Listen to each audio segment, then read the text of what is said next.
İrfan, arif, mürşid, mürid, zikir, vird və s. məsələlər son dövrlər çox populyarlaşıb. Əslində həmişə maraq dairəsində olub, lakin narahatlıq var deyə buna toxunmağa məcbur olmuşam. Neçə ay bundan öncə bir qardaş məndən xahiş etmişdi ki, bu işdə ona yardımcı olum. Azərbaycana yeridilən təriqətlərdən biri xanımın başını doldurmuşdu və ərindən qaçırdı xanım. Yəni xüsusi ailələrə nüfuz edirlər.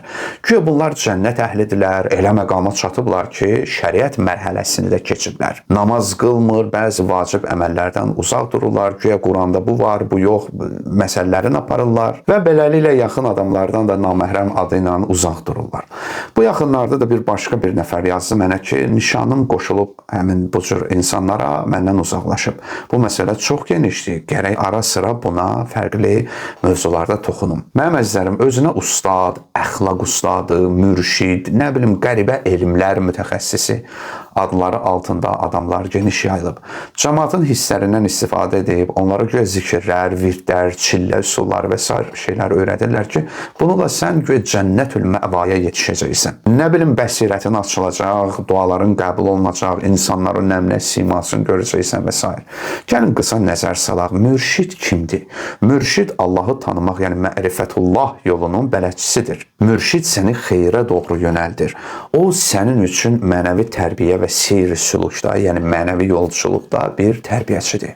Ustad və mürşid arasında fərqlər var. Qısaca deyim ki, ustad mürşiddən daha uca bir məqamdır. Hər mürşid ustad deyil, amma ustad həm də mürşiddir. Dəvətçi bir mürşidin sifətləri isə bax bunlardır. 1. Allah Taala'nın kitabı Kur'an və Allahın Rəsulu Məhəmməd sallallahu aleyhi və alihi və səlləmin sünnəsi haqqında elm və məlumat sahibi olmalıdır. Mürşidlik iddiası edən adamın təhsilini yoxlayın. Heç olmasa deyin ki, filan surədən danış mənə. Belə iddia edən kəslərin bəzən nəinki ali təhsili olmur, bəzən heç Quranı üzündən düzəməlli oxuya bilmirlər. 2. Nəfsin təmizlənməsi və paklanması yollarını tam tanımalı, nəfsin eyiblərinə, rəzilliklərinə və onların müalicəsinə bələd olmalıdır. Bunu Quran və sünnəyə uyğun əməli üsullarla etməlidir. Şeytanın nəfsə giriş-çıxış yollarını və nüfuz dairəsini tam bilməlidir.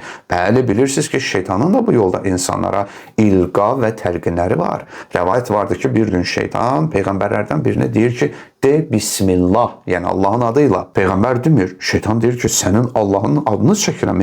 Peyğəmbər deyir ki, o Bismillah ki, sənin ağzınla deyilir, mən onu demərəm. Nə çox insanlar kanalları qarışdırıblar, rəhmani yoldan uzaqlaşıblar və şeytani yola keçid ediblər. 3. Mürşidin özü daha öncə agah bir tərbiyəçinin, kamil və layiqli bir mürşidin nəzarəti altında irfani seyr-i sülük yolunu keçmiş olmalıdır. Bu mürşidi tam etibarlı və bilikli bir mütəxəssis təsdiqləməlidir. Yoxsa nə çox bu cür adamlar görmüşük ki, filan ağanın tələbəsiyəm deyiblər. Maraqlanıblar və həmin ustadlar da deyib ki, bizim belə adlı bir tələbəmiz olmayıb. 4. Elm, əməl və ixlası özündə cəmləyən və daşıyan bir şəxs olmalıdır. Təəssüf ki, belə adamların mütəxəssis adamlar ayırt edə bilər. Mənə də dəfələrlə deyiblər, soruşublar ki, bəs mən filan ustad, mürşid seçmişəm, filan zikirləri filan qədər deyir. Deyim yoxsa yox? Ay bacım, ay qardaşım, hara gedib çıxmısan sən? Tanınmış fəqihlər ustadı, Azərbaycanlı alim mərhum Seyyid Əbülqasım Xoyinin Seyyid Məhəmməd Hüseyn Tehraniyə bir gözəl tövsiyəsi var. Tövsiyəsində deyirdi ki, cənab Seyyid Məhəmməd Hüseyn, insan öz vaxtını dərs və bəhs, yəni müzakirə ilə keçirməlidir. Öz vaxtını bu işlərlə, yəni övrad, zikirlər və ərbəiniyyatla məşğul olmaqla tələf etməməlidir. Bunlar elə məsələlərdir ki, öz-özünə insan üçün hasıl olur. Ciddi cəhd, səy və ömür sərf etməyə və vaxt etkisinə ehtiyac yoxdur. Əlbəttə biz bu məsələləri, yəni irfan və süluku ədalətə zərə vuran hesab etmirik. Buna görə də yaxşı olar ki, siz bu məsələlərdən əl çəkəsiniz. Bunu dövrünün, zamanəsinin böyük fəqihi qeyd edir. Yəni sənin normal bilik, elm və savadın olmalıdır ki, bunun üzərində irfan, seyr-i süluk və s. şeylər qurulur. Ələ təsbih alıb sadəcə zikir, vird deməklə 40 gün nəhansı əməlləri etməklə bir şey düzələn deyil. Bunların bünövrəsi sağlam olmalıdır ki, bu əməllərin də bir təsiri olsun.